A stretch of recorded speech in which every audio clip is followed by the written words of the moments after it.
Now chapter wise, I think we have completed almost 50% syllabus chapter wise, but quantum wise if I have to put it, I can say we have completed nearly 70 to 75% syllabus quantum wise, right? If you all cooperate with me, I would like to take the important chapter and I would like to finish it today itself, this sixth one also, right? That is social responsibility of business.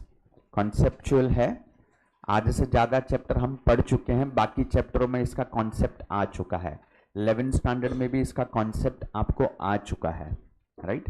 तो समझने में दिक्कत नहीं होगा, जल्दी से इसको कर पाएंगे. So today lecture I may not be able to leave you by 12:30 or 12:20.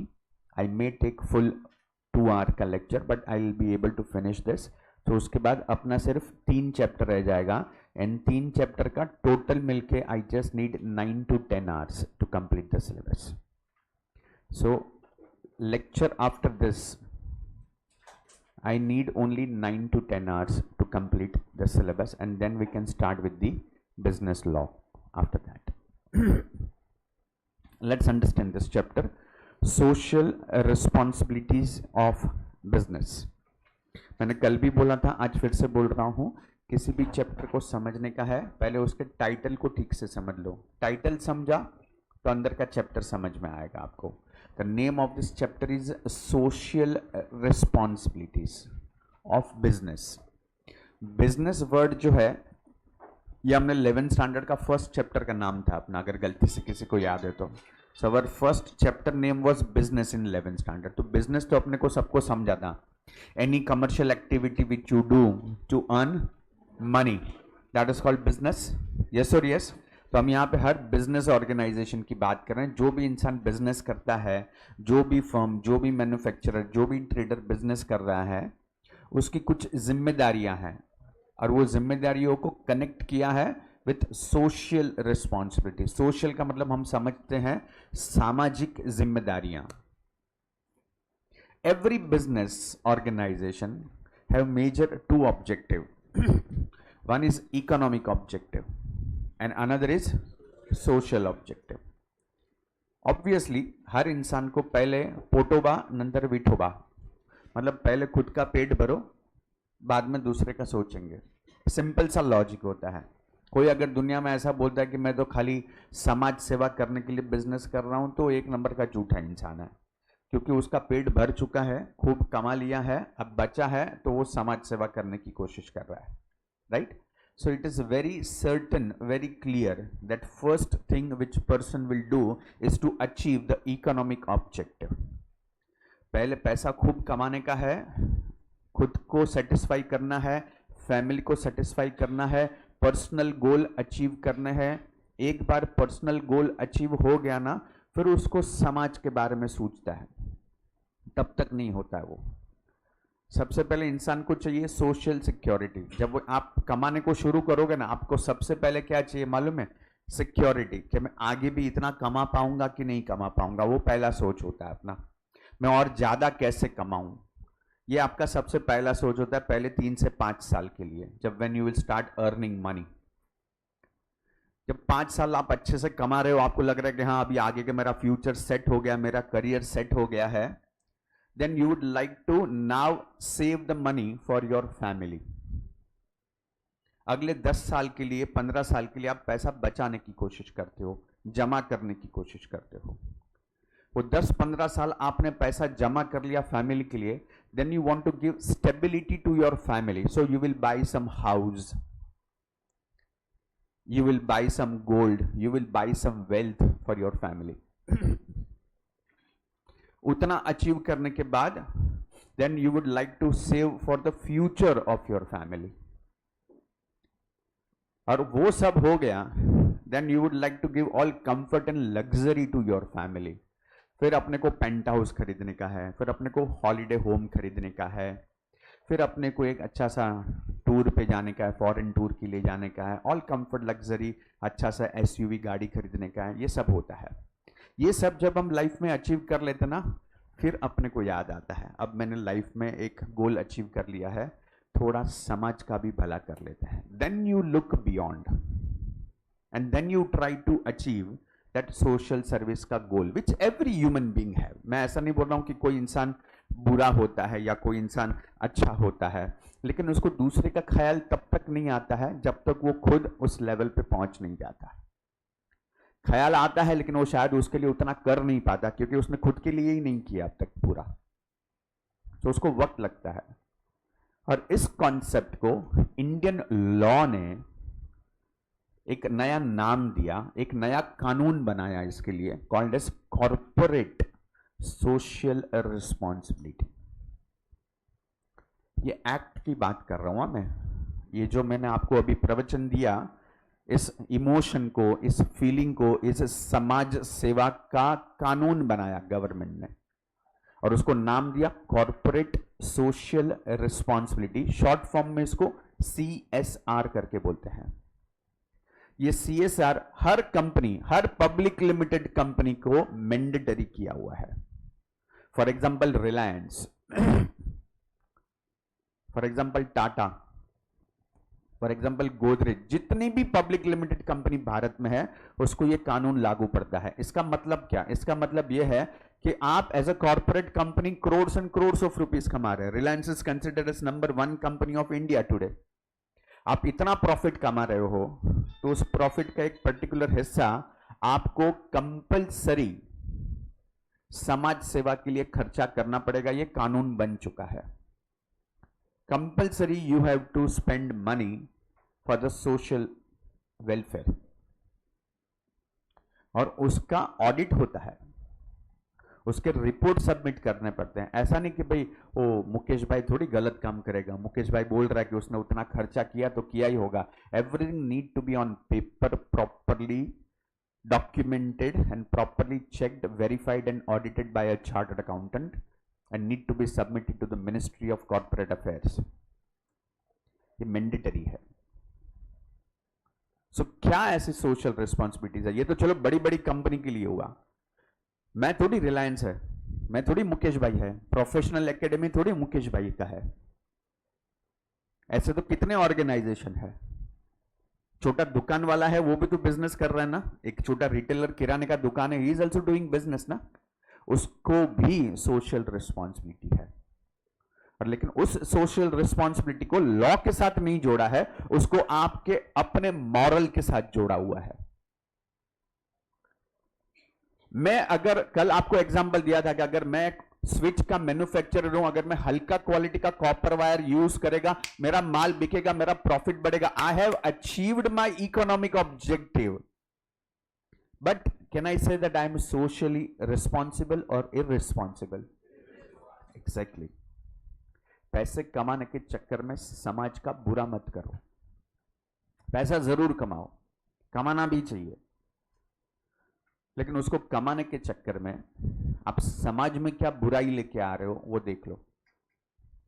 मेरे को गवर्नमेंट से कॉन्ट्रैक्ट पास करवा के लेने का है, हाँ तो over the table, under the table happy Diwali करके ले लिया, मेरा काम करवा के ले लिया, पैसा खूब कमाया, गवर्नमेंट ऑफिसर को भी थोड़ा दे दिया, उसमें लाखों रुपया कमाया, फिर उस लाखों रुपया से समाज सेवा करने का सोच रहा है वो गलत है।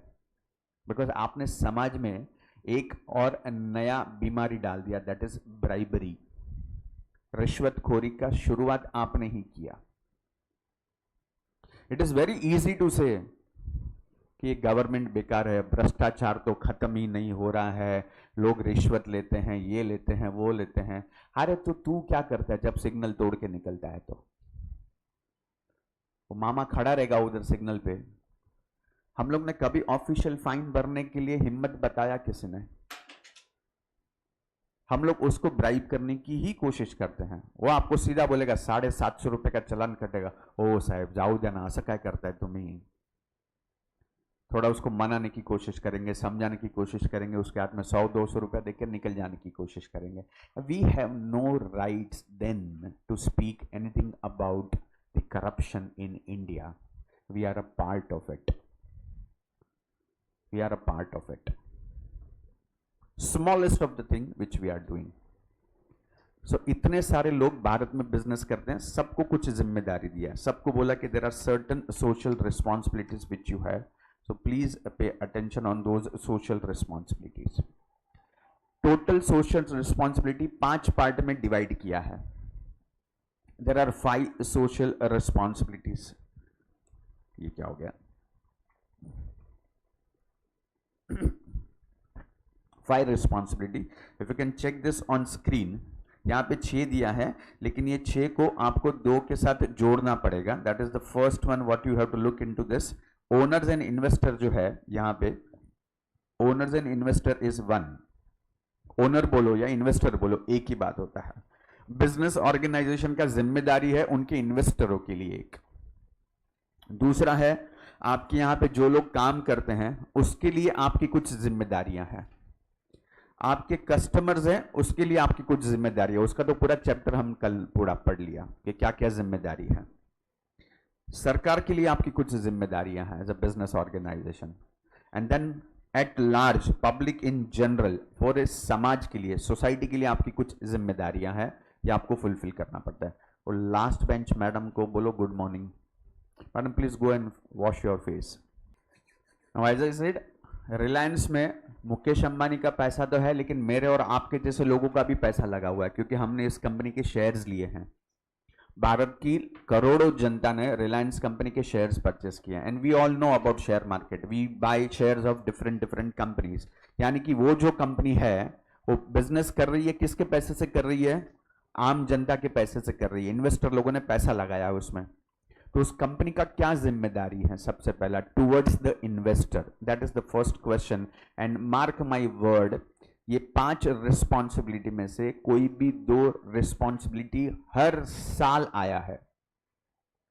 इट इज नॉट कि पिछले 10 साल में 3-4 बार आया है, हर साल पूछा है। 5 में से 2 पूछते ही पूछते हैं। आपको पूछेगा what is social responsibility, explain the social responsibility towards government and social responsibility towards customer, social responsibility towards investor and social responsibility towards employee. ऐसा कुछ भी पूछेंगे आपको, लेकिन 5 में से 2 रिस्पॉन्सिबिलिटी आता ही आता है। और ये 5 में से कोई ज्यादा फेवरेट जैसा कोई भी चीज नहीं है, 5 में से कभी भी कुछ भी आता है। So you need to focus on all 5 social responsibility. The first one is the social responsibility towards the investors. Owner बोलो या investor बोलो, it is one and the same thing. The first one written as, आपकी पहली जिम्मेदारी क्या है as a business organization, is the proper conduct of meetings. अब यहाँ पे SP स्टूडेंट कोई है कि नहीं मुझे नहीं पता है, लेकिन अगर SP स्टूडेंट होगा तो उसको ये पॉइंट अच्छे से समझ में आएगा। Because as per the law, I repeat, as per the law, हर कंपनी को कुछ मिनिमम मीटिंग्स कंडक्ट करनी पड़ती है। और उस मीटिंग में minimum particular amount of people has to be present in the meeting. Meeting का एक नियम है, उस लॉ के हिसाब से ही मीटिंग का कंडक्ट होना चाहिए पूरा।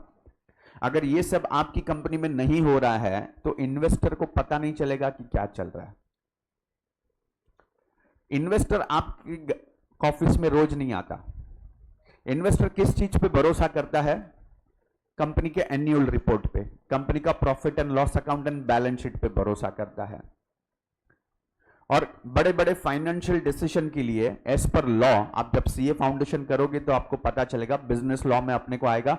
जब हम कंपनीज एक्ट पढ़ेंगे, इंडियन कंपनीज एक्ट, तो आपको यह समझेगा कि नियम के मुताबिक कंपनी का पावर जो होता है ना, वो शेयर होल्डर्स के हाथ में होता है।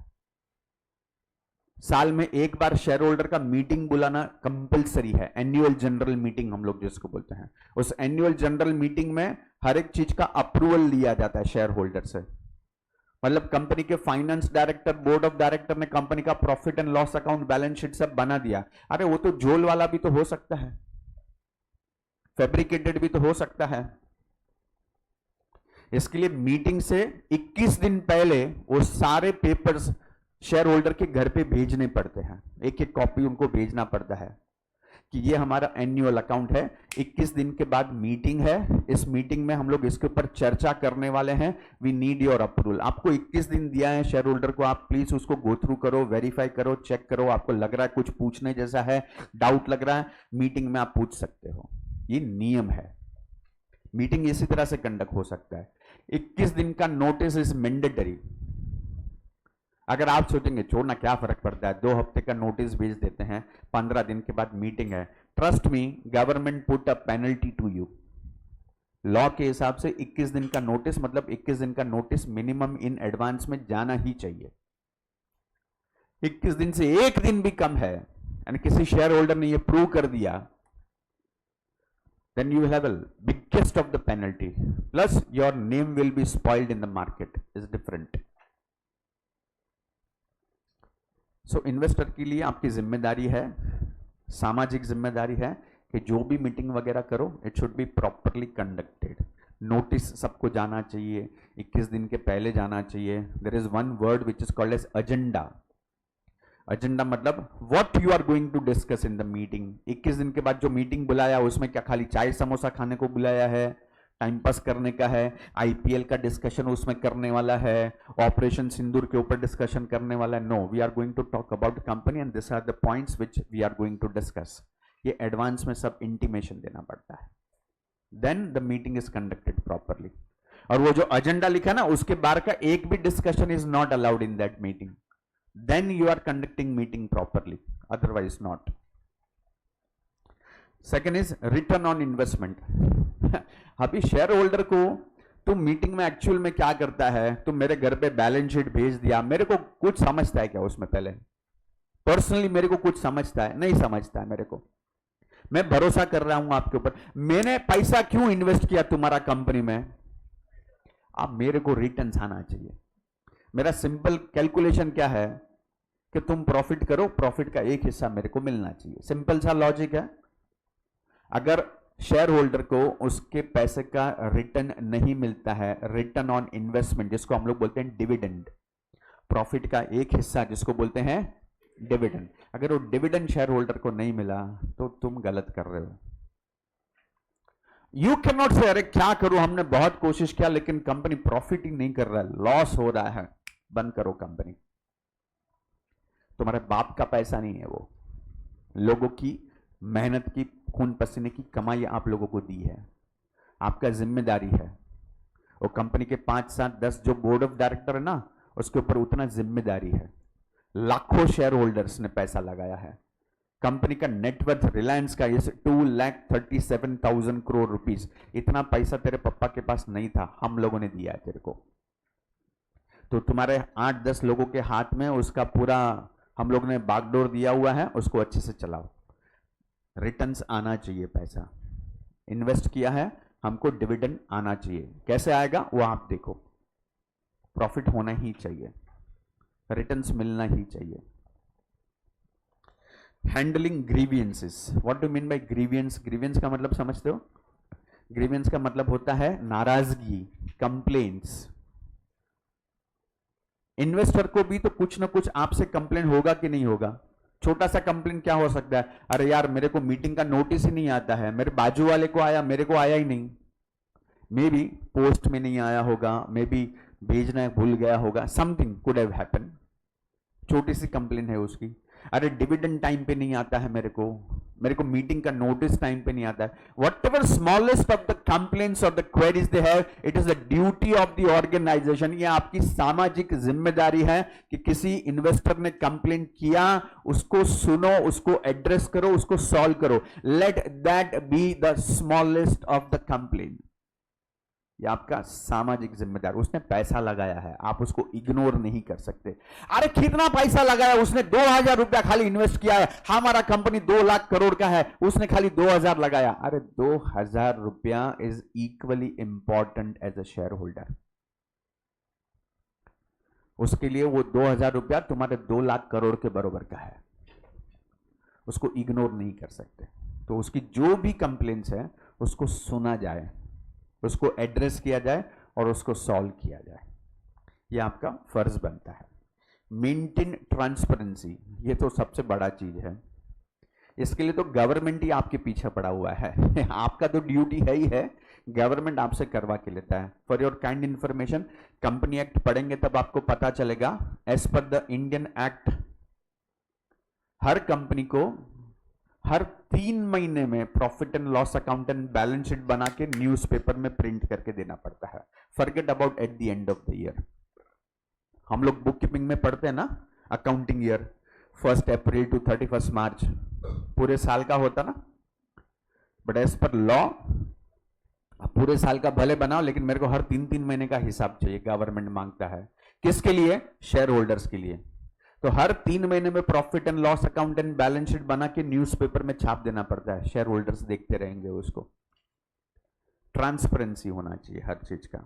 एक साल का पूरा जोल करके एक फैब्रिकेटेड बना दिया, ऐसा चलेगा नहीं. हर 3-3 महीने में चाहिए सारे पेपर्स. कोई भी शेयर होल्डर को कंपनी में जाके चेक करने का, he or she is allowed to go and check the all the verified documents. वो खिड़की बंद करो, मधुमक्खी आएगी, डांस करना पड़ेगा. प्लीज वो खिड़की अच्छे से, थोड़ा भी खुला नहीं होना चाहिए. प्लीज बंद कर दो. सॉरी.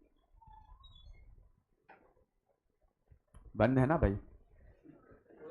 ईश्वर, मेरे को डांस भी नहीं आता है.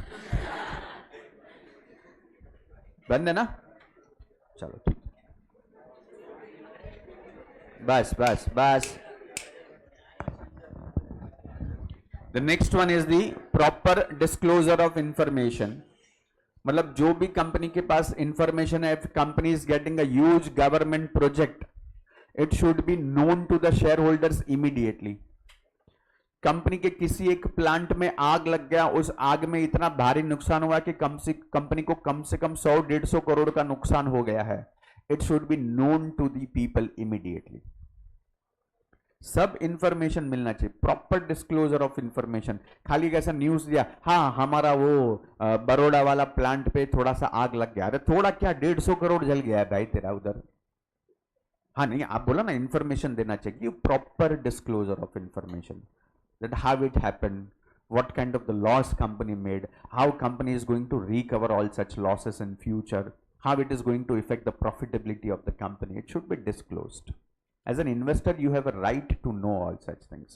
And ये मेरा सोशल रिस्पॉन्सिबिलिटी है. पहले ना ये चीज को समझने का कोशिश करो. ये जितना भी चीज मैं यहाँ पे पढ़ रहा हूं ना, ये कंपल्सरी नहीं है. Proper disclosure of information is not compulsory, but it is my moral duty as a company to disclose. There is very thin line between compulsory and non-compulsory. Law ने बोला तो कंपल्सरी है, लेकिन लॉ ने नहीं बोला फिर भी मेरे को करना ही चाहिए. That is my moral values. और मॉरल वैल्यू है ना, कोई सिखा नहीं सकता है.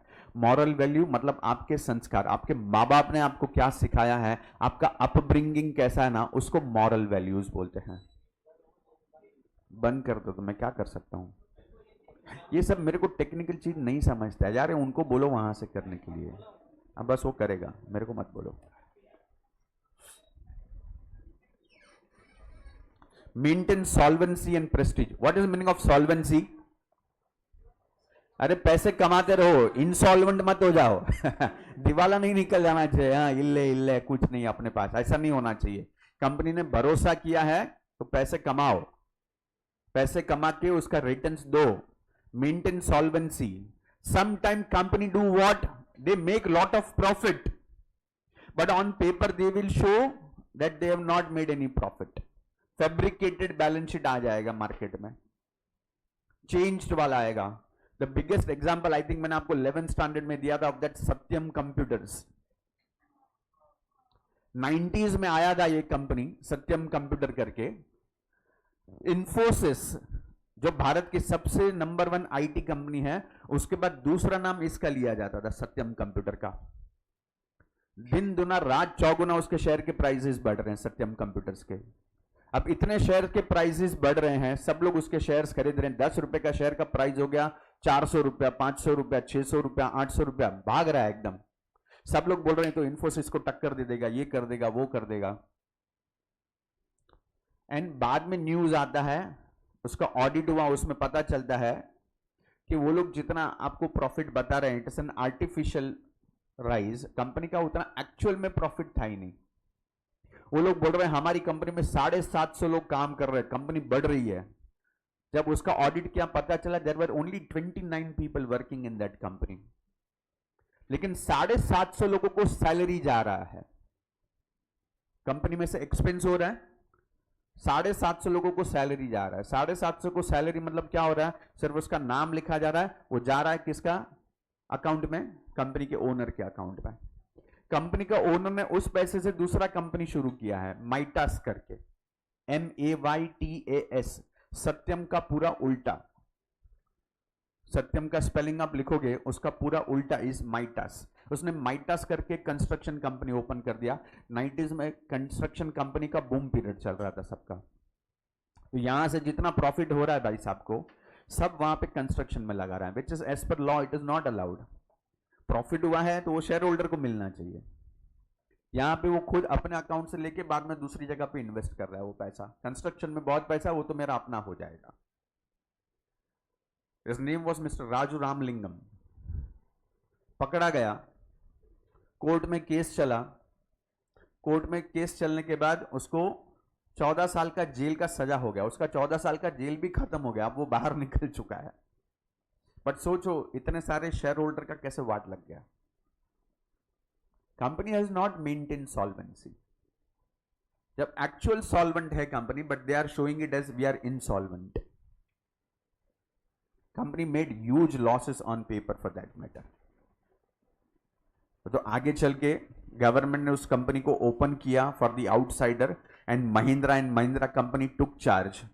महिंद्रा कंपनी ने उसको टेक ओवर किया। सत्यम कंप्यूटर का नाम चेंज करके उसको टेक महिंद्रा करके नाम दिया।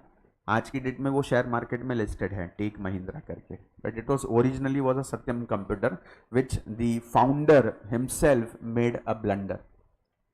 How do share holder keep a trust? It was your social responsibility. पैसा कमाया दो ना शेयर होल्डर को, लेकिन उसको अपना जेब भरने का था। शेयर होल्डर की जेब से पैसा निकाल के खुद की जेब में डाल दिया। रिस्पॉन्सिबिलिटीज टूवर्ड्स एम्प्लॉइज, ये 6 रिस्पॉन्सिबिलिटी था आपका towards investor. Coming to the responsibility towards employees, ये तो एकदम सिंपल सा है। आपकी कंपनी में जितने लोग काम करते हैं ना भाई, उसके तरफ आपकी क्या जिम्मेदारी है? हाँ, तो पगार देना चाहिए। पगार देना इज नॉट योर एक्चुअल जिम्मेदारी, वो तो ऐसे ही responsibility. We are talking about social responsibility. There is very thin line between a responsibility and a social responsibility. पगार दे रहा है तो उसको साथ में क्या देना चाहिए आपको? जॉब सिक्योरिटी दो। हम लोग ने ये पढ़ा था स्टेबिलिटी ऑफ टेन्योर में, इफ यू ऑल रिमेंबर, याद है? उसको आप बोलेगा मैं तेरे को 6 महीने के लिए काम पे रखता हूं, देखता काम पसंद आएगा तो रखेगा, नहीं तो निकाल देगा। No, that's your social responsibility to give him a sense of security. उसको जॉब सिक्योरिटी दो। आपको एक्चुअल में कमाना चाहिए आपके एम्प्लॉय लोगों के लिए। अगर आपने एम्प्लॉय लोगों को कमा के दिया ना, वो आपको कमा के देते ही रहेंगे। होता क्या है कि एम्प्लॉय मेहनत कर रहा है, उसकी वजह से कंपनी प्रॉफिट कर रहा है। कंपनी प्रॉफिट करके उसके ओनर फाउंडर सब कुछ अपनी जेब में रख देते हैं। एम्प्लॉयज को क्या मिलता है? नथिंग। उसको हर साल थोड़ा इंक्रीमेंट दे देगा, 5%, 7%, इन्फ्लेशनरी इंक्रीमेंट जिसको बोलते हैं। महंगाई 7% से बढ़ गई, तेरा 7% सैलरी बढ़ा दिया, तो तू महंगाई को मैच कर सकता है, बस खत्म। It doesn't work. It's your social responsibility to give them job security. उसको डर लगेगा ये कंपनी कभी बंद हो गया तो वापस मैं किधर जाऊंगा, वापस मेरे को नौकरी कौन देगा? अभी मेरा उम्र 40 साल का हो गया, मेरे को अभी नौकरी कौन देगा? अभी तो सब यंगस्टर लोगों का जमाना है, वो काम ही नहीं कर पाएगा। उसको जॉब सिक्योरिटी देना is your social responsibility. Second one is the fair remuneration. Even this point we have covered. कौन सा था पॉइंट याद है? Principle of remuneration. Fair remuneration. Fair का मतलब होता है वो जितना डिजर्व करता है उतना दो, मोर इंपॉर्टेंटली टाइम पे भी दो। हर महीने की 1 तारीख को सैलरी क्रेडिट होना चाहिए, तो होना ही चाहिए। उसके महीने के खर्चे हैं। 1 तारीख होता ना, उसको ऐसा छाती में दग दग दग दग होता है कि कभी पैसा आएगा, कभी पैसा आएगा, क्योंकि सामने सब EMI लगे पड़े हैं उसके। उसको पैसा मिलना ही चाहिए। 4 दिन भी सैलरी लेट कर दिया ना, उसको प्रेशर हो जाता है, उसकी हेल्थ खराब हो जाती है। लोग उसको रिफ्लेक्ट नहीं करते, बताते नहीं है, बट उसकी हेल्थ पे वो चीज रिफ्लेक्ट होती है। Timely salary is so important factor, and as a business organization it's your duty to first give fair remuneration and most importantly on time. The third one, health and safety measures. अब कोई बोलेगा नहीं आपको कि उसका health का क्यों ध्यान रखे, मेरे को क्या करने का, वो बीमार पड़े पड़े आए नहीं आए, मेरे को क्या लेना देना है। बट सोशल रिस्पॉन्सिबिलिटी बोलता है वो तेरा परिवार है जिसकी वजह से कंपनी प्रॉफिट कर रहा है, उसका हेल्थ का ध्यान रखना भी आपका सामाजिक जिम्मेदारी है। मैंने आपको एग्जांपल दिया था, companies like L&T every 6 month they do medical checkup of their employees and not only employees of their family members too. L&T company में आप जाओगे ना, ये जो अपना रूम है ना, इसका कम से कम 6 गुना या 10 गुना बड़ा उनका कैंटीन है। उस कैंटीन में every day, I repeat, every day सबको लंच फ्री है कंपनी की तरफ से। एवरी डे, रोज के कम से कम 2 से 3 हजार एम्प्लॉइज वहां पे खाना खाते हैं। Every day company spending money and it is not that कि आपको वो कुछ भी दे दिया खाने के लिए, इट्स प्योर बुफे। उधर भी 2-3 टाइप का सब्जी है, 2 टाइप के राइस हैं, सब कुछ है वहां पे। हाँ, ये बात और है, हम वहां पे खाने को जाएंगे तो अपने को खाना पसंद नहीं आएगा पहली बार में। क्यों? क्योंकि उसमें कोई स्वाद नहीं है, उसमें ऑयल कम है, मिर्च मसाला कम डाला है। अपने को आदत है ना टेस्टी खाने का, अपन बोलते हैं क्या थका हुआ खाना है। बट वो लोग जानबूझ के ऐसा खाना बनाते हैं, they want to take care of your health, less of the oil, less of the spice. अपना ये आधा क्लासरूम जितना बड़ा, तो उसमें टेबल रखा हुआ है जिसमें खाली फुल, मतलब you can say there might be nearly 2 to 3,000 bananas are being kept and they made it compulsory कि भाई खाना खा लिया, आप प्लीज जब आपके टेबल तक पहुंचोगे यहां से 2 बनाना लेके जाओ, खाते खाते जाओ। Fruits are available. हेल्थ का ध्यान रखना is your social responsibility. Now this is not compulsory, this is a moral responsibility as a business organization कि उसका ध्यान रखा जाए। Good working condition, what do mean by good working condition? बहुत सारी कंपनी में देखा है साला बरसों से पेंटिंग ही नहीं किया हुआ है, उधर जाके डल फीलिंग आता है अपने को, ऐसा लग रहा है पता नहीं कौन से बाबा आदम के जमाने के महल में बैठे हम लोग। कोई कलर नहीं किया है, पेंटिंग वगैरह नहीं किया, व्हाइट वॉश वगैरह नहीं किया है, प्लास्टर निकल गया है, ऊपर से लीकेज हो रहा है, साला दीवार पे चिपकली चल रहा है, वेंटिलेशन नहीं है प्रॉपर, बाथरूम का फैसिलिटी ठीक से नहीं है, बाथरूम वगैरह क्लीन नहीं किए हैं। You go to those municipal offices, you will understand this. There is no such great working condition. Bloody it is your moral. अरे तो पगार दे रहा ना, इतना नहीं है ना पैसा, हाँ तो कुछ तो करो भाई उसके लिए। एसी मत लगाओ चलेगा, पंखा तो लगाओ कि उसको बैठ के नीचे हवा आएगा, थोड़ा थोड़ा विंडो वेंटिलेशन तो कुछ बनाओ कि उसको सनलाइट आएगा, थोड़ा नेचुरल एयर आएगा उसको। बेसिक चीज है ये। आई डोंट नो आप में से कितने लोग बुलेश्वर करके एरिया कभी सुना है कि नहीं सुना है? मुंबई में है, राइट? कोलाबा की तरफ आप क्रॉफर्ड मार्केट की तरफ जाओगे, there is a jewellery market, Zaveri Bazaar से connected there is a Bhuleshwar market. Now ये बहुत कम लोगों को मालूम है, मैंने ये चीज बहुत क्लोजली महीनों तक ये देखा है in my young days. Bhuleshwar market में it is the oldest of the buildings and societies are there. Society word तो बोलना भी नहीं चाहिए, ओल्ड बिल्डिंग्स आर देयर। लेकिन उस हर बिल्डिंग के हर घर में ना ज्वेलरी बनाने के कारखाने हैं। कारखाना समझते हो, मतलब हैंडमेड ज्वेलरीज वहां पे बनता है। और वहां पे जो ज्वेलरी बनता है, आपको मालूम होना चाहिए कि भारत में सबसे अच्छा हैंडमेड ज्वेलरी जो है ना, there is a particular community called as Bengalis. ये जितने बंगाली लोग हैं ना, ये मास्टर है ये हैंड क्राफ्टिंग के लिए, ज्वेलरी बनाने के लिए। इनको कोई तोड़ नहीं है, इनके जितना मास्टर कोई नहीं है। ये लोग आते हैं वेस्ट बंगाल से, आसाम से, ये लोग को यहां पे रखा जाता है। The room size is hardly this much, you can से आपके घर का जो हॉल होगा जिसका size is hardly 120 square feet, उस 120 स्क्वायर फीट में कम से कम 12 से 15 लोग रहते हैं। They are not allowed to go out because it is jewellery, there is no window, there is no sunlight. क्योंकि ज्वेलरी को आग में तपाना है तो there can not be any fan. I'm sorry to say, but they even cannot wear the cloth except that lungi. They can not afford it, उनको उतना suffocation होता है, and their working hour is minimum 11 to 12 hours, and they are not suppose to go out even after working hours. वहीं पे उनका common toilet है, वो उनको यूज करना है। खाने वाला वहां पे वो लोग ने रोक के रखा है, मतलब वहां पे उनको खाने के लिए क्या चाहिए, राइस चाहिए और दाल चाहिए और मछली चाहिए, वो वहीं पे उनको सर्व किया जाता है। दे can not go out, they work all 7 days, that is the life. What kind of working condition? And that who is the owner? The jewelers, earning crores and crores of rupees, having the AC showroom. लेकिन उसके पीछे जो बनाने वाले हैं उसका life जाके देखो, आपको समझेगा। The worst of the working condition I could say is only for those jewelry makers. Worst of the working conditions. So it's your social responsibility. आप वहां पे AC लगवा सकते हो, पता नहीं क्या कर सकते हो, मैं उसमें ज्यादा डिटेल में गया नहीं, लेकिन इतना बुरा कंडीशन तो नहीं होना चाहिए। और उस इंसान को भी वही चीज आता है, वो भी और कहीं पे काम ढूंढने को नहीं जाता है, उसको भी उधर मरने को अच्छा लगता है, वहीं पे काम करते हैं, क्योंकि वहां से कमा के जो उसको पैसा मिलेगा वो उधर घर में भेजेगा।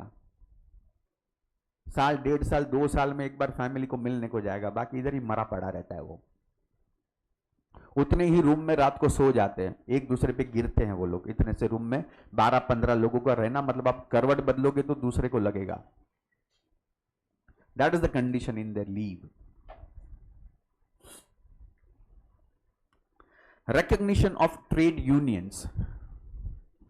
Trade union, I don't no कितने लोग इसको समझते हैं, बट महाराष्ट्र में मुंबई जो है ना, मुंबई जो बर्बाद हुआ, I could say, is because of trade unions and politicians. 70s में अगर कोई मुंबई अगर किसी ने देखा होता, you can ask your parents and grandparents for that matter, Mumbai was a textile city. कपड़ों के कारखाने थे यहाँ पे, मिल हुआ करते थे। ये जो हम लोग अभी बड़े बड़े मॉल देख रहे हैं ना, फिनिक्स मिल वगैरह, ये फिनिक्स मिल मॉल बन गया आज की डेट में, कि उसका जमीन बेच देना पड़ा क्योंकि वो मिल बंद हो गया। क्यों? क्योंकि ये ट्रेड यूनियंस वहां पे झंडा लेके बैठ गए कि भाई हमको हड़ताल करने का है, हमको इतना पैसा चाहिए। Of course that everything was politically motivated, but social responsibility ये बोलता है कि आपकी कंपनी में let employ come together and put their demand, उसको डिस्करेज मत करो। लेकिन इसका बहुत रिवर्स इफेक्ट आया 70s में, जब बड़े बड़े फैक्ट्री के ओनर लोगों ने इनको एनकरेज किया कि ठीक है आप लोग यूनाइटेड होके आ जाओ। ये लोग यूनाइटेड होके आके सीधा लाल झंडा लगा दिया, लॉकआउट कर दिया। ये जॉनसन एंड जॉनसन से लेके, I can tell you, Mulund Johnson and Johnson से लेके if you go till Vikhroli or you go till Kurla, LBS road के दोनों तरफ सिर्फ फैक्ट्रीज थी, सिर्फ फैक्ट्रीज थी। ये निर्मल लाइफस्टाइल करके मॉल खुला था ना, बंद हो गया। आप लोगों ने तो कभी देखा ही नहीं है वो मॉल, देखा है? वो मॉल के यहाँ पे फैक्ट्री था, फार्मास्यूटिकल कंपनी था, हेक्स्ट करके। सब लोगों ने अपनी अपनी फैक्ट्री की जमीन बेच दी बिल्डर लोगों को। ये जो ओबेरॉय टावर बना है, ओबेरॉय टावर के उधर क्या, जॉनसन एंड जॉनसन के बाजू में रेलिफेन करके कंपनी था, रेलिफेन लॉकआउट हो गया पूरा। क्रॉम्पटन ग्रीव्स करके कंपनी था मुलुंड में, वो भी बंद हो गया। ये सब कंपनीज थे, लेकिन ये सब ट्रेड यूनियन की वजह से खत्म हो गया। आज की डेट में केस चल रहा है, रेलिफेन कंपनी का केस चल रहा है मार्केट में, कोर्ट में केस चल रहा है। अब तक मैंने देखा है, because my office is very exactly opposite to that रेलिफेन, that is in the Avior corporate park, Nirmal Galaxy में मेरी ऑफिस है। वहां पे I can tell you till 2018, before corona की बात कर रहा हूं, टिल 2018 अंदर पूरा जंगल हो गया है। फैक्ट्री तो कब का बंद हो गया, सालों पहले बंद होके तकरीबन 15 साल 20 साल हो गया। लेकिन ये वर्कर लोगों का कुछ तो डिमांड चल रहा है, और वर्कर लोग रोज 20 साल से मैं देख रहा हूं उनको, 20 साल से फैक्ट्री के गेट के बाहर ऐसा टेबल लगा के 5 से 6 लोग ऐसे भूख हड़ताल पे बैठे हैं। 20 साल तक रोज देखा है मैंने उनको, एवरी डे, एवरी डे। और वो लोग भी होशियार है, ऑफकोर्स कोई 20 साल तक जिंदा नहीं रहेगा ना, वो लोग रोटेशन बेस पे आते हैं। आज तू बैठ, और कौन देखने वाला है वहां पे कि मैं भूख हड़ताल कर रहा हूं कि नहीं कर रहा हूं? नो प्रेस वाला is coming, no general public is coming over there, but वो लोग वहां पे झंडा लेके बैठे ताकि कभी भी कोई गवर्नमेंट ऑफिसर आए तो they can show that they are protesting कि इनको यहां से अब तक सैलरी नहीं मिला. It's a trade union.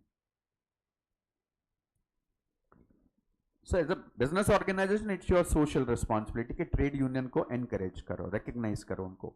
Education and training, आपके एम्प्लॉय को ट्रेनिंग दो, उसको बढ़ाओ. आप नए नए मशीन्स लेके आए, मॉडर्न मशीन लेके आए, आपने प्रॉफिट किया, आप नए नए सॉफ्टवेयर लेके आए. नया सॉफ्टवेयर लेके आए तो नया सॉफ्टवेयर इंजीनियर को लेके आने का जरूरत नहीं है, इसी को सिखाओ ना भाई, उसी को ट्रेनिंग करो, उसी को डेवलप करो. That's your social responsibility. आप बोलेगा ये बेवकूफ है, इसको कुछ समझेगा ही नहीं. You may think like that and if you do that, आप उसको निकाल सकते हो, कोई कुछ बोलेगा नहीं. बट आपकी सामाजिक जिम्मेदारी है कि आपके एम्प्लॉइज को संभाल के रखो, उसको ट्रेन करो, उसको डेवलप करो. 1980s में जब पहली बार भारत में कंप्यूटर्स आए थे, इधर ही ये मुलुंड के एमजी रोड पे सब बैंक वालों का मोर्चा निकला था, हड़ताल किया था, वो लोग ने प्रोटेस्ट किया था कंप्यूटर के खिलाफ.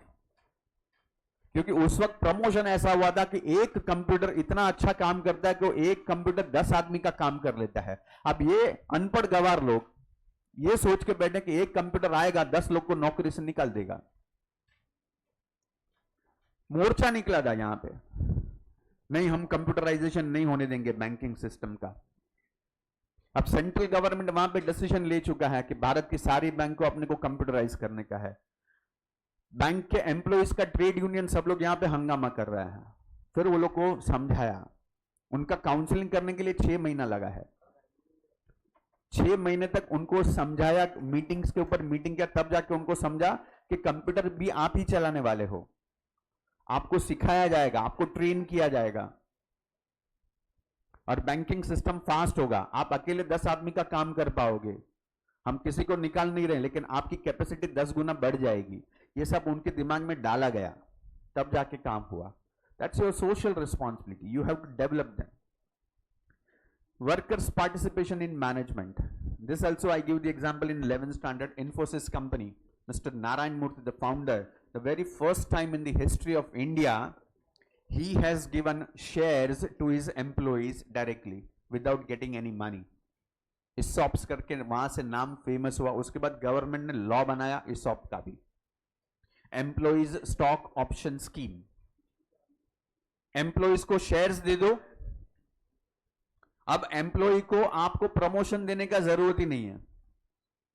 शेयर का प्राइस का डायरेक्ट कनेक्शन किसके साथ है? With the profitability of the company. The more company makes the profit, share price increases. And when company will make more profit when employees are working properly. तो employ दिल लगा के काम करेगा कि कंपनी का प्रॉफिट बढ़े. कंपनी का प्रॉफिट बढ़े तो शेयर का प्राइस बढ़ा, शेयर का प्राइस बढ़ा तो अपना नेटवर्थ बढ़ गया.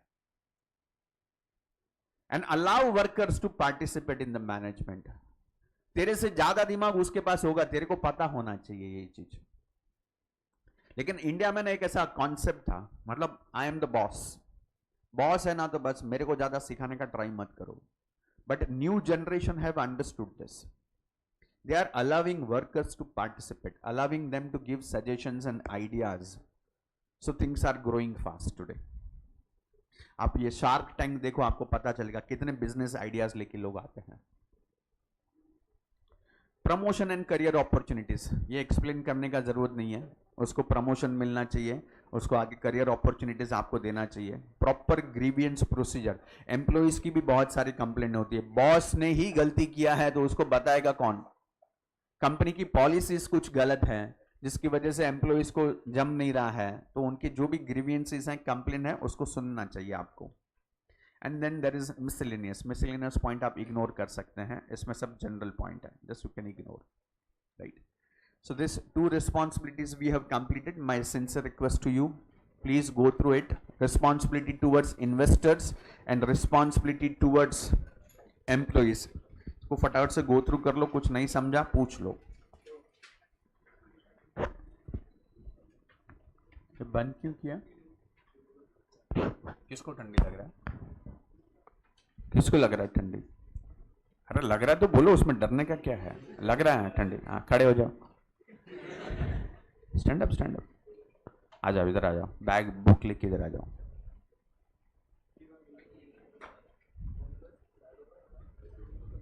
अरे आ जाओ, चलेगा क्या? मेरे को नहीं चलेगा, बीमार पड़ेगा, मेरा भी तो कुछ सोशल रिस्पॉन्सिबिलिटी है कि नहीं तेरे लिए? आ जाओ, उधर चले जाओ। तू रिमोट घर पे तो नहीं लेके जाता ना? इधर ही पड़ा रहता।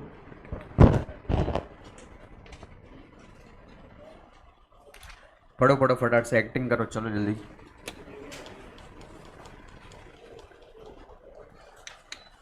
નમનભાઈ, ડોક દુખે છે ને માથું દુખે છે ને બોડી પેઇન થાય છે.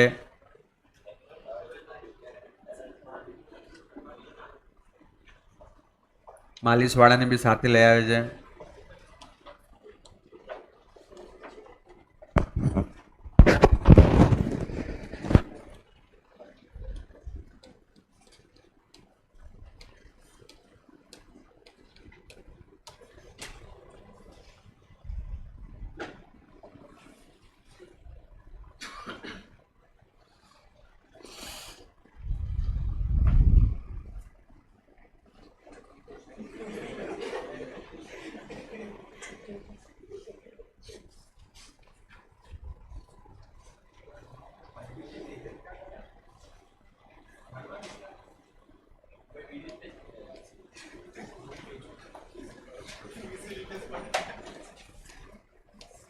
He is highly responsible.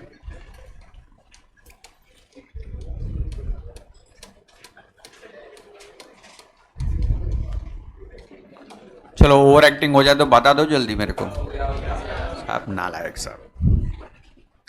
चलो अभी ये क्वेश्चन तो मैं आपको पढ़ाएगा नहीं, ये हम लोग पढ़ चुके हैं कल की। Responsibility towards customer.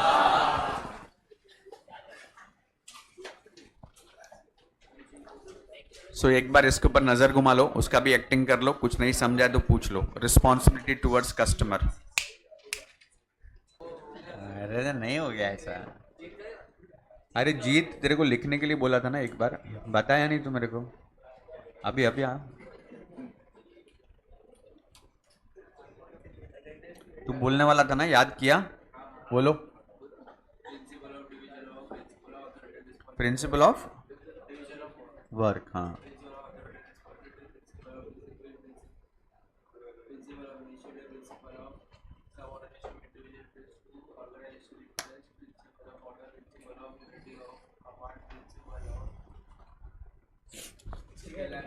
अरे पूछ ले अपना ही लोग है सर, सब लोग सोशली रिस्पॉन्सिबल है।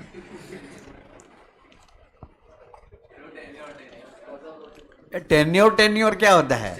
हाँ, स्टेबिलिटी ऑफ टेन्योर। हो गया? भगवान तेरा भला करे।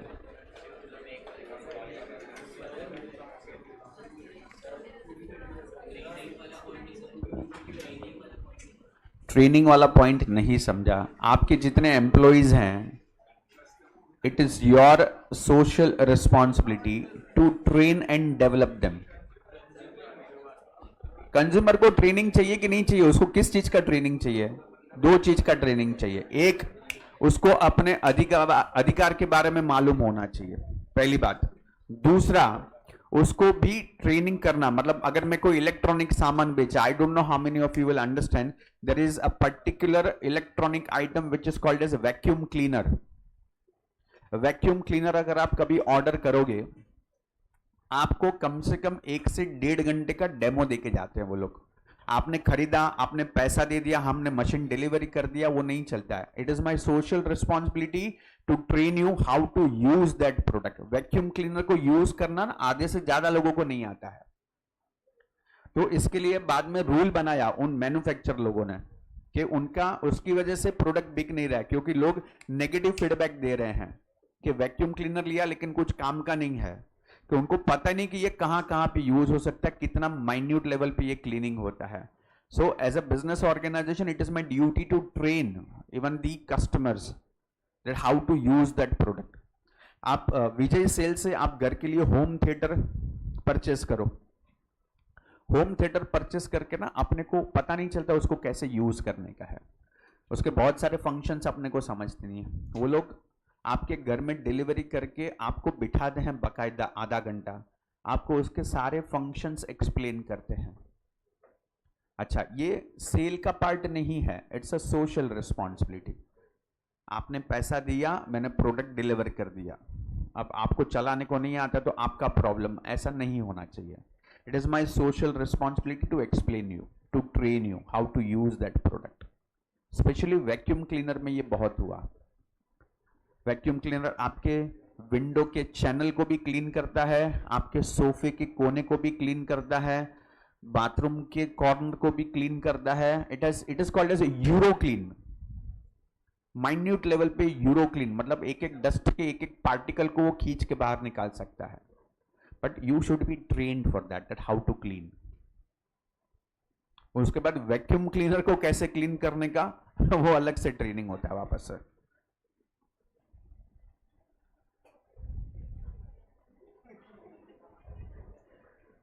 Let's understand. Yes,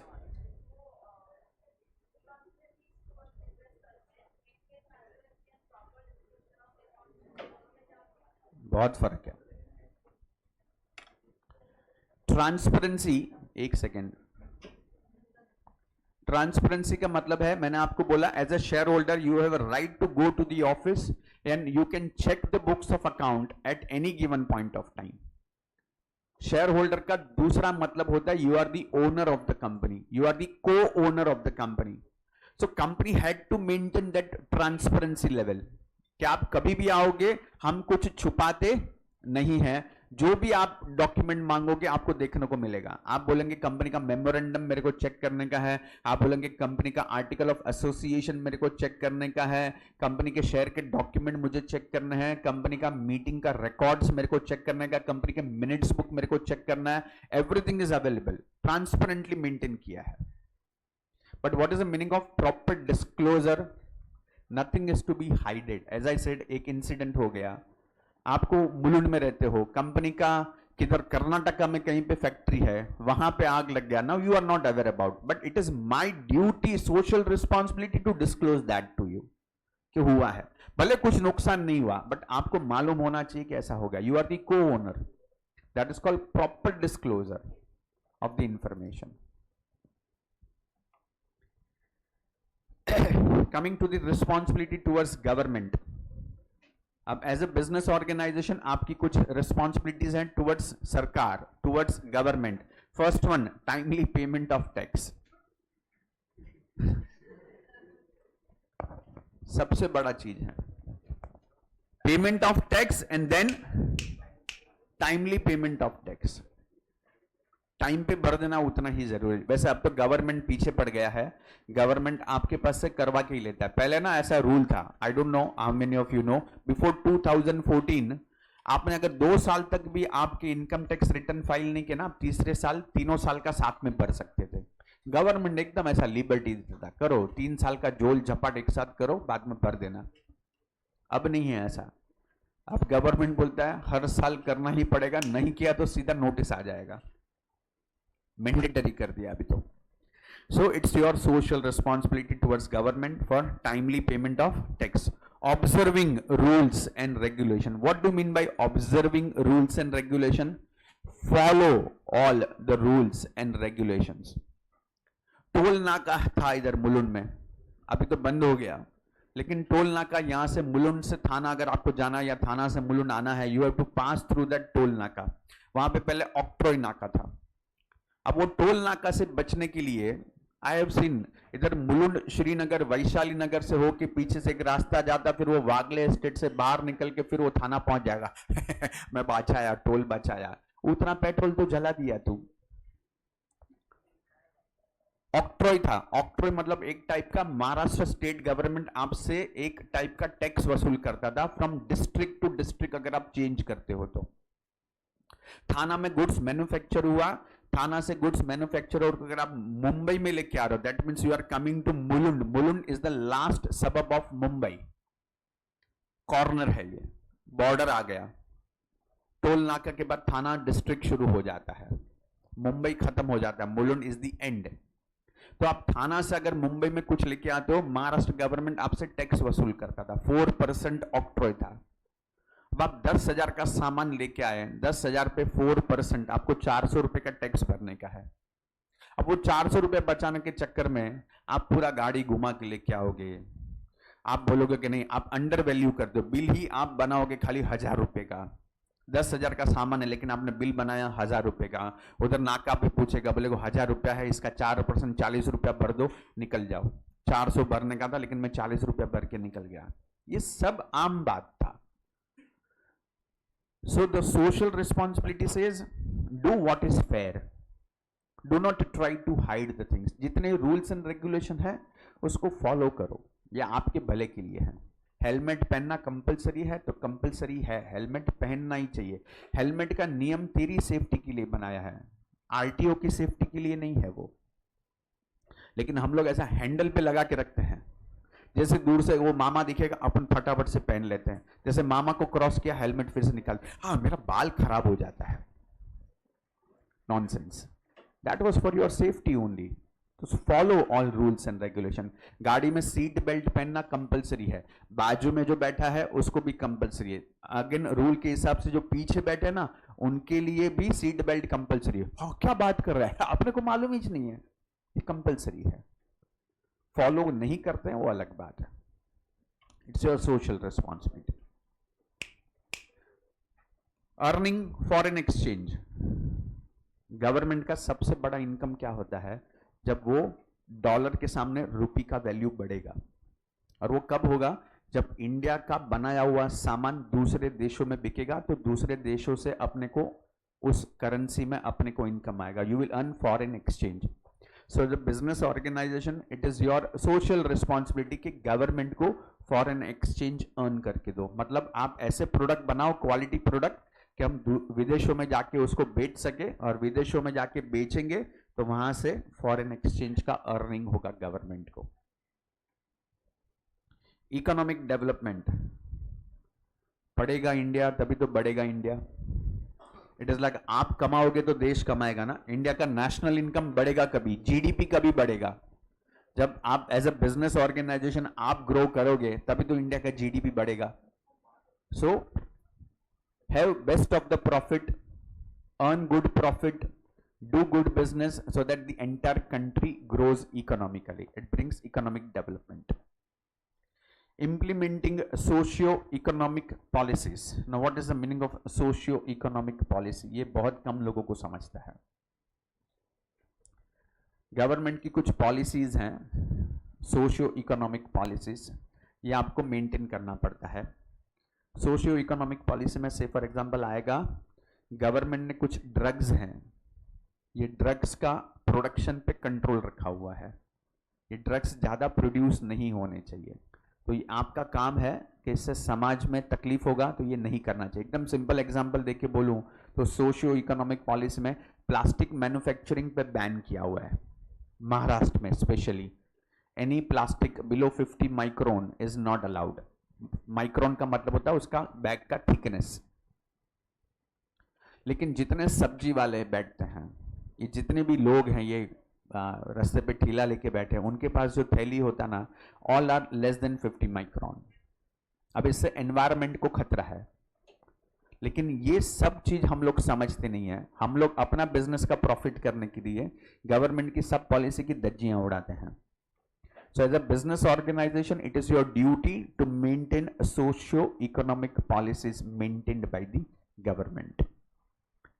give suggestions to the government. अभी जब जीएसटी आया भारत में पहली बार, आधे से ज्यादा लोगों को समझता ही नहीं जीएसटी कैसे करने का है।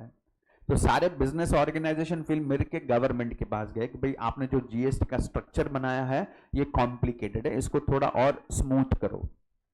सो गवर्नमेंट को भी सजेशन देने का जरूरत है। As a business organisation, it is your duty कि गवर्नमेंट ने कुछ कानून बनाए उसको फॉलो करो, और फॉलो करने में अगर आपको कुछ दिक्कत आ रही है तो जाके गवर्नमेंट को बताओ कि कहां कहां पे ये गलत हो रहा है।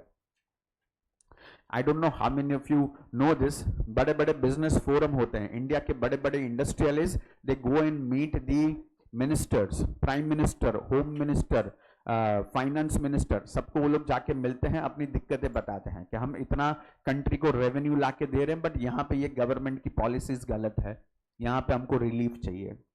सो you have to give suggestions even to the government that what kind of changes government can make in future. No favors, over the table, under the table, happy Diwali करने का नहीं. Do not expect any favor from government. पैसा देके हम काम कर लेंगे ऐसा सोचने का नहीं. And contributing to the government treasury. Corona के टाइम पे बहुत से लोग गवर्नमेंट को सपोर्ट करने के लिए खड़े रह गए थे. I don't know if you all remember this or not, but I have seen those on social media and even in the newspaper also that time that Akshay Kumar, I think he has contributed 25 crore rupees into the government treasury. Salman Khan has contributed his income of more than 5 to 9 crore in between.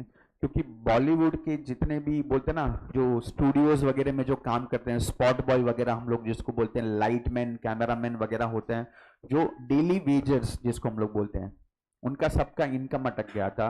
So they have maintained कि भाई उनको हर महीने salary पहुंचेगा, भले वो लोग काम करे नहीं करे, और उनका खाना पीने का पूरा बंदोबस्त वो लोग ने वहां पे किया था फॉर अनदर 4 to 6 months. 4 से 6 महीना उनको मुफ्त में पगार दिया है, और 4 से 6 महीना उनका दिन में 3 बार खाना पीने का बंदोबस्त that Salman Khan and company that being human has taken care. ये सरकार को करने का था, लेकिन सरकार भी अकेला सब जगह पे नहीं पहुंच सकता. It is your duty. लगान मूवी जब रिलीज हुआ था, the movie shooting was done in Kutch के किसी एक गांव में शूटिंग हुआ था, एंड वहां पे वो शूटिंग कुछ 1-1.5 साल चला था. So they have developed kind of the relation, kind of the friendship with those villagers, Amir Khan and that company. And वो लोग शूटिंग खत्म करके आए, उसके कुछ 2 हफ्ते के अंदर वहां पे भूकंप आया था.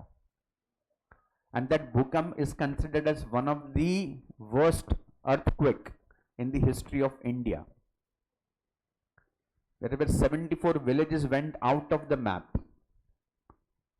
इतना भारी भूकंप था. जब ये लोग को पता चला, this people went there to help. वहां पे जाके उनको समझ में आया कि इधर हेल्प करने जैसा कुछ है ही नहीं. It is very difficult. वो स्क्रैप उठा के क्या करेगा, उनको समझ में नहीं आ रहा था how do we help. Then they approach government. ये बहुत सीक्रेट मैटर था जो आमिर खान ने 15 साल के बाद रिवील किया, that he adopted 5 villages of Kutch. Adopt करना का मतलब समझते हो, गोद लिया 5 गांव को. मतलब उस गांव को फिर से रिहेबिलिटेट करने का जो भी खर्चा आएगा, उस गांव में सड़क बनाने का है, उस गांव में लोगों को कच्चा मकान बना के देना है, वहां पे बाथरूम बना के देना है, वहां पे ऑफिसेस बना के देना है, वहां पे स्कूल बना के देना है. वो सारा खर्चा of that 5 villages is taken by that Aamir Khan production. Mukesh Ambani adopted 5 village that time. So it is your social responsibility to contribute to the government treasury.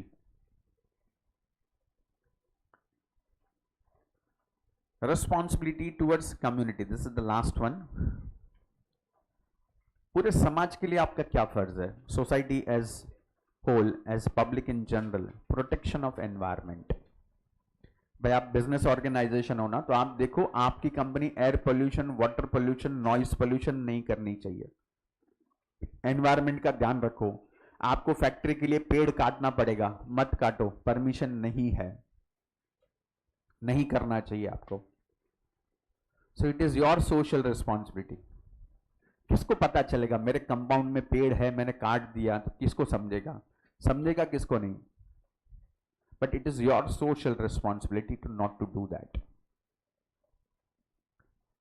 Better and maximum use of resources. Government के जितने भी resources हैं, जितने भी natural resources हैं, तुम्हारा फर्ज है उसका बेस्ट से बेस्ट इस्तेमाल करो, ताकि गवर्नमेंट को भी वो रेवेन्यू मिले, समाज में उसका फायदा हो. वेस्ट मत होने दो. For example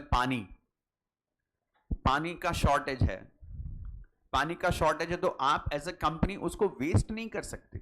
it is your duty, उसको संभाल के यूज करो, बेस्ट इस्तेमाल करो, वेस्टेजेस कम हो वो ध्यान रखो. इलेक्ट्रिसिटी, कम से कम यूज करो, मिनिमम इनपुट में मैक्सिमम आउटपुट करने का ट्राई करो, बिकॉज इलेक्ट्रिसिटी सबको लगने वाला है. सो it is your duty. Reservation for weaker section. Now ये बहुत कंट्रोवर्शियल स्टेटमेंट है. Reservation for weaker section. Maharashtra में ऐसा रूल है कि आपकी फैक्ट्री में या आपके ऑर्गेनाइजेशन में जितने भी लोग काम करते हैं उसमें से 25% has to be Maharashtrian. It is mandatory. ये रूल बनाया था. आर मॉल जब नया नया शुरू हुआ था ना, आर मॉल में there is, I forgot the name of that showroom. अभी वहाँ पे वो लाइफस्टाइल करके शोरूम है, वहाँ पे और कोई था, उसका पूरा कांच बाज सब तोड़ दिया था दिस पॉलिटिकल पीपल. क्योंकि उनको बोलना था कि आपके इस मॉल में, इस पर्टिकुलर शॉप में जितने भी लोग ये सेल्समैन वगैरह जो है ना, उसमें से कम 75% हैज़ टू बी महाराष्ट्रियन. ये वो लोग ने रूल बनाया था. मतलब ये रूल पॉलिटिकल पार्टी ने बना दिया अपने आप. फिर उसके ऊपर केस चला, फिर उसके ऊपर कानून बना, तो ये रूल है. And it is your duty also कि जो वीकर सेक्शन है उसको आप प्रमोट करो, नहीं तो वो कम्युनिटी कभी ऊपर आएगा नहीं. तो आपके यहाँ पे जॉब उनके लिए रिजर्व रखो कि भाई उतना जॉब तो हम इन लोगों को देंगे, लोकल लोगों को इतना जॉब मिलना चाहिए. Development of backward region. जो पिछड़ा इलाका है ना, फैक्ट्री डालने का तो बॉम्बे में मत डालो. जो गांव खेड़ा है ना, वहां पे जाके फैक्ट्री डालो, क्योंकि वहां के लोगों के पास रोजी रोटी नहीं है. आप वहां पे फैक्ट्री डालोगे, उनको रोजी रोटी मिलेगा, उनको एम्प्लॉयमेंट मिलेगा, तो वो एरिया भी डेवलप होगा. वो एरिया डेवलप हुआ तो फिर वहां पे सड़क बनेगी, वहां पे ट्रांसपोर्टेशन डेवलप होगा, वहां पे स्कूल बनेगी, वहां पे अस्पताल बनेगा. वो भी एक छोटा सा जो गांव है वो शहर में कन्वर्ट होगा धीरे धीरे करके. So as a business organisation it is your duty to have that kind of the factory or your workshop in the backward region, जहां पे लोगों को काम कम मिलता है. Protest against anti-social activities. There is a campaign which is going on. Say no to drugs. Drugs Punjab में आप जाओगे तो आपको पता चलेगा, ऐसे बहुत सारे सोशल मीडिया मूवीज वगैरह में आपको ये चीज पता चला होगा, that Punjab is considered as the hub for the drug addict people. अब उतना सारा है तो वहां पे as an business organisation it is your duty to not to allow that. ये एंटी सोशल एक्टिविटीज है. मूवीज में ये होता था पहले के टाइम पे, बिफोर 2000 जितनी मूवीज बनती थी, it is being said that every second or third movie is being financed by D company. D company that is that Dubai के भाई लोग जो हैं वो लोग मूवी में फाइनेंस करते हैं. मूवी में फाइनेंस करेगा, वो मूवी ब्लॉकबस्टर होगा, मूवी चलेगा, उसमें से जो प्रॉफिट करेगा उसमें से और वेपन खरीदेंगे वो लोग, और ज्यादा बम प्लांट करेंगे अपने यहाँ पे. And then you are a producer of that movie, you are the director. Do not allow that to happen. You are encouraging anti-social activities, anti-national activities rather for that matter. ये पान वाले जितने ना, उनको कंपलसरी है, they cannot sell a cigarette to the person below 18 years. उनको बोला गया है, उनको ट्रेनिंग किया गया है, ये लॉ बनाया गया है कि अगर आपको ऐसा लग रहा है कि ये इसका उम्र मेरे को डाउटफुल लग रहा है कि ये 18 साल का है या उससे कम है, ज्यादा है, उनको बोला कि आप उनको उनका बर्थ का ये कार्ड पूछो, उनके पास कुछ आधार कार्ड, पैन कार्ड, कुछ स्कूल कॉलेज का, उसके पास आई कार्ड वगैरह है तो कुछ पूछो, आप उसका उम्र पता करो, उसके बाद उसको सिगरेट बेचो. अब वो इकोनॉमिकल ऑब्जेक्टिव अचीव करा, बोलता है मेरे को क्या करने का है, सिगरेट पीता है पीने दे, मरता है मरने दे, वो बेच देगा. बट सोशल रिस्पॉन्सिबिलिटी बोलता है नहीं, आपको नहीं बेचना चाहिए उसको. फाइनेंशियल असिस्टेंस, इसके लिए भी पैसा लगता है. फाइनेंस, गवर्नमेंट के बहुत सारे कैंपेन चलाने हैं, गवर्नमेंट को भी सब चीज के लिए, गरीबी दूर हटाने के लिए पैसा चाहिए, एम्प्लॉयमेंट के लिए पैसा चाहिए. अभी एक सिंपल सा लॉजिक था, Johnson and Johnson LBS road पे आप जाओगे, अभी तो वहां पे है कि नहीं मैंने ध्यान से देखा, अभी तो जो कि वो ब्रिज बन गया मेट्रो का, तो वो बीच में से बारकेड निकाल दिया वो लोगों ने. अदरवाइज जब ये मेट्रो के रेलवे का प्लान नहीं था, रोड डिवाइडर था एलबीएस रोड पे, right, Johnson and Johnson company पीछे. अब वो जो रोड डिवाइडर है ना, वहां पे एक्सीडेंट जोन बन गया था वो. लोग उसको कभी भी क्रॉस करते थे और वो गाड़ी कहीं से भी आ रहा, वहां पे सिग्नल नहीं था वो टाइम पे। Johnson and Johnson company took charge. Johnson and Johnson company ने वहां पे पूरा फेंसिंग बनाया, फेंसिंग पे अपने एडवर्टाइज कर दिया, Johnson and Johnson, Johnson and Johnson. But वो फेंसिंग बनाया, अभी लोग रास्ता क्रॉस नहीं कर सकते वहां से, अभी उनको घूम के ही जाना पड़ेगा। उन्होंने एक्सीडेंट होने से बचाया। अब ये काम गवर्नमेंट का था, रोड पे बनाने का काम किसका है? गवर्नमेंट का। But they say okay we will make it. Johnson and Johnson garden in Mulund is the greatest example of that. Garden की जरूरत मुलुंड को थी, मुलुंड की जनता को थी।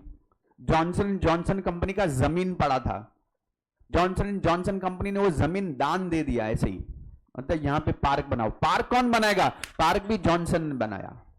उसमें equipment Johnson and Johnson company ने डाले। उधर का security guard, CCTV camera, lights, महीने का 1.5 से 2 लाख रुपए का खर्चा है आज की डेट में। कौन कर रहा है? जॉनसन एंड जॉनसन कंपनी कर रहा है आज की डेट में। नाम चेंज हो गया अभी कंपनी का, बट है।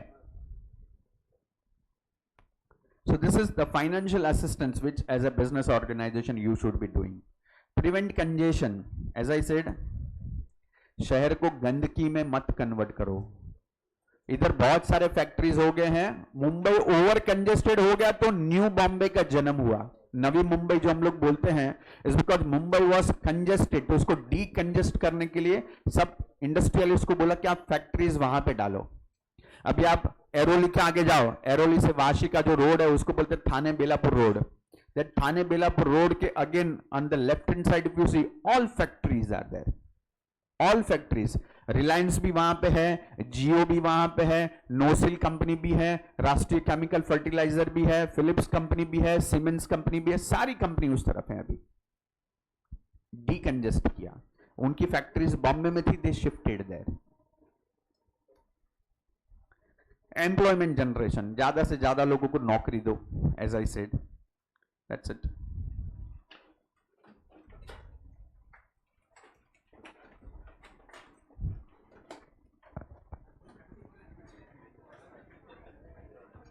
अभी 3 क्वेश्चन और बाकी हैं, ले लो, 5 मिनट का ब्रेक ले लो, चलेगा।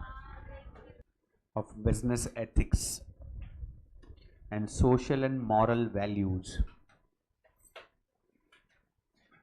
जितना अच्छे से कंसंट्रेट करोगे उतना जल्दी जाओगे।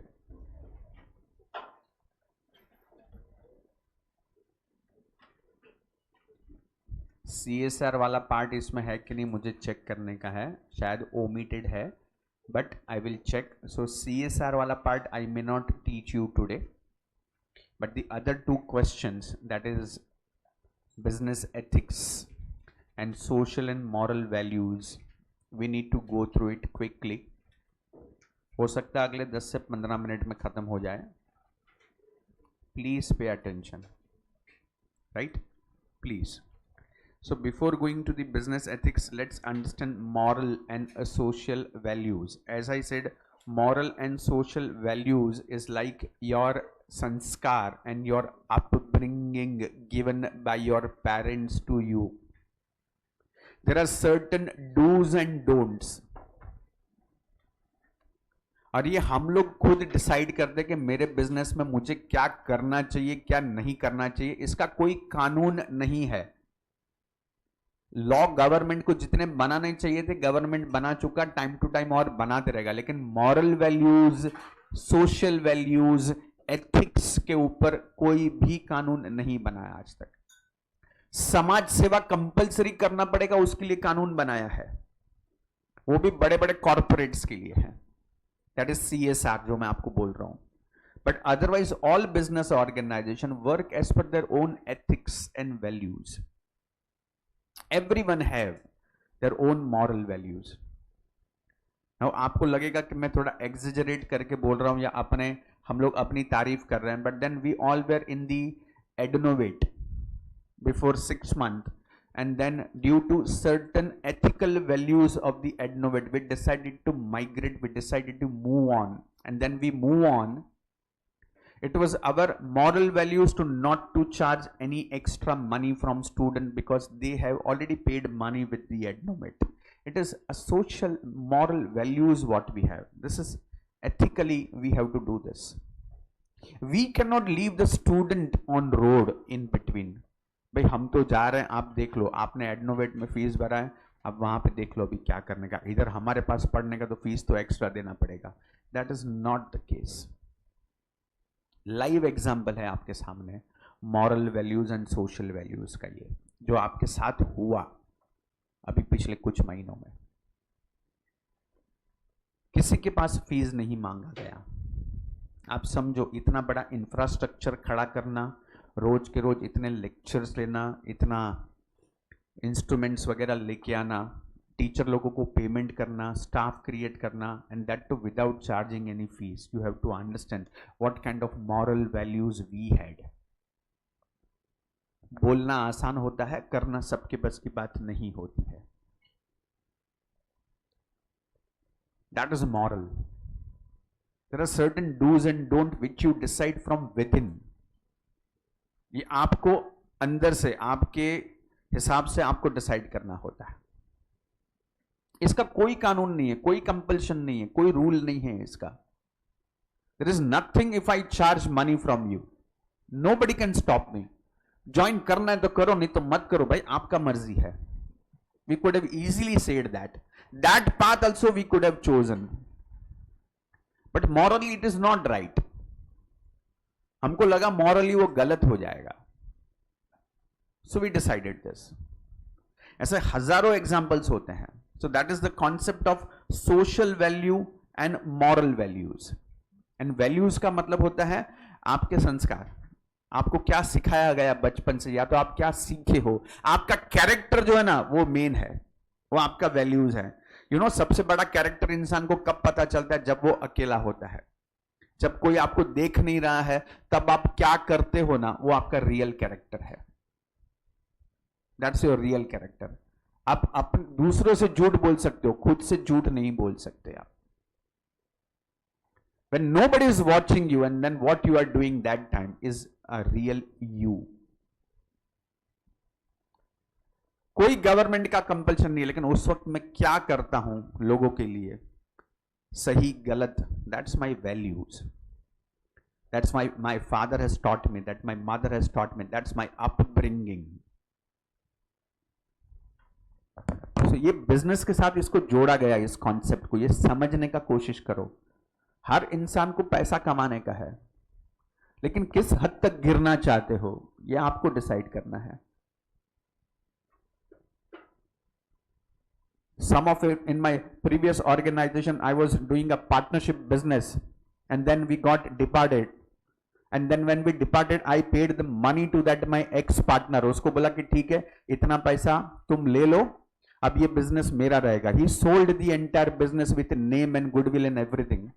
But after selling that, he received all the money. Then he started his own institute, and he started using all my results, saying that it is his result. But I have already paid him. He has already signed a contract and agreement with me. Is it morally right? It is ethically right. Is it the social value? Answer is no. आपको decide करना है, आपको कौन सा रास्ता चुनना है. आप पैसा भी ले लेने का पहले झूठ बोल के, पैसा लेने के बाद बोलते अरे ये तो सब मेरा ही है, तो फिर पैसा किस चीज का लिया आपने? But that is how you are being brought up. ये आपके माँ बाप के संस्कार नजर आते हैं वहां पे. कभी सही गलत, आप दूसरों के सामने कितना भी अच्छा रहो, स्पिरिचुअल बात करो, ये करो वो करो, आप दरअसल में क्या हो ना, ये आपका डीड से पता चल जाता है, आपके एक्शन से पता चलता है what you are in actual. Business में मॉरल होना बहुत जरूरी है, और इसके लिए एथिक्स वर्ड यूज किया गया है. एथिक्स का जो बेस है that is moral and social values. Concept same है, खाली नाम अलग अलग है उनके. Ethically what is right, economically you may right, ethically you are wrong. As I said, वो गलत क्वालिटी का कॉपर वायर यूज किया, इकोनॉमिकली आई एम राइट, मेरे बिजनेस के लिए वो जरूरी था प्रॉफिट करना, मैंने किया. एथिकली मैं किसी की जान के साथ खेल रहा हूं, एथिकली इट इज रॉन्ग. ये नहीं होना चाहिए. होटल बना के रखा है, 4 दिन का खाना ऐसे फ्रिज में पड़ा हुआ है, उसको गर्म करके दे दिया क्योंकि मेरे को बचाने का है, मैं ज्यादा वेस्ट नहीं कर सकता। Economically I am right, ethically I am wrong. 4 दिन पुराना खाना खिला दिया, उसको फूड पॉइजनिंग हो सकता था, नहीं हुआ, बच गया, देन आई फील प्राउड। देखा कैसा मस्त प्रॉफिट किया, एथिकली आपने गलत किया। बहुत थिन लाइन होता है, बहुत थिन लाइन। कल को आप भी बिजनेस करोगे, कल को आप भी कहीं पे जॉब करोगे, you all will be responsible for your own deed. कोई आपको क्वेश्चन नहीं पूछेगा, अंदर से आपका जमीर आपको क्वेश्चन करना चाहिए, एम आई डूइंग राइट और नॉट। 3 बार पूछो क्वेश्चन, तीनों बार अगर जवाब आता है yes yes yes, do it. एक बार भी अगर हेजिटेशन आया ना, डोंट डू दैट, फंस जाओगे, कुछ तो गलत कर रहे हैं। Ma'am what is wrong with you, am I making a joke? नहीं, प्लीज स्टैंड अप।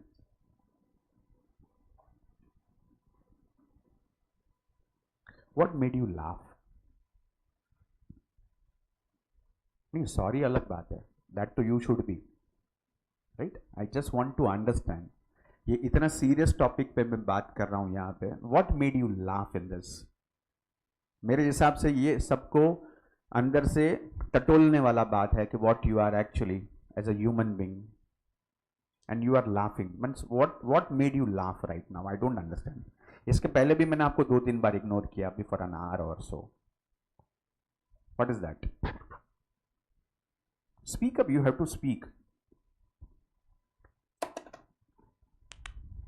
प्रॉब्लम क्या ना, ये सब सब्जेक्ट ना आपको सबको आता है, मैं सिर्फ मेरी तरफ से उसमें वैल्यू ऐड करने का कोशिश कर रहा हूं। ओसी में अदरवाइज कुछ भी नहीं है, ओसी is a self explanatory subject, लेकिन जो बुक में किताब में नहीं लिखा है ना, वो मैं आपको देने की कोशिश करता हूं।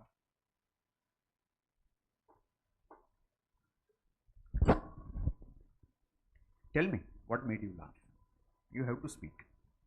आज मालूम होना चाहिए मेरे को तो, एटलीस्ट स्पीक अप।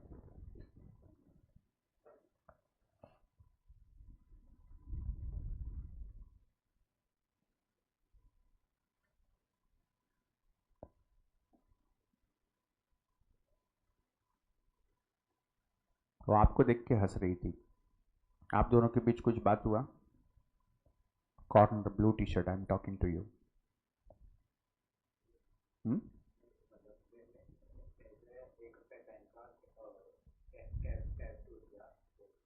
उसमें उसको हंसी आया।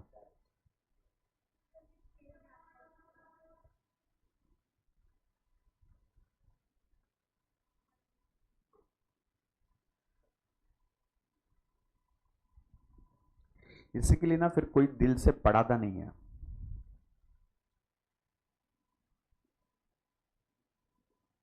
क्योंकि आप लोग उसको वैल्यू नहीं करते हो। मेरे को भी लगता है कि मैं क्यों इतना ज्यादा डिटेल में पढ़ाता हूं। If you people do not value this, bloody who the hell I should care? Go to hell. ऐसा बहुत दिल से निकलता है मेरे को, लेकिन बोल नहीं सकता मैं इस तरह से।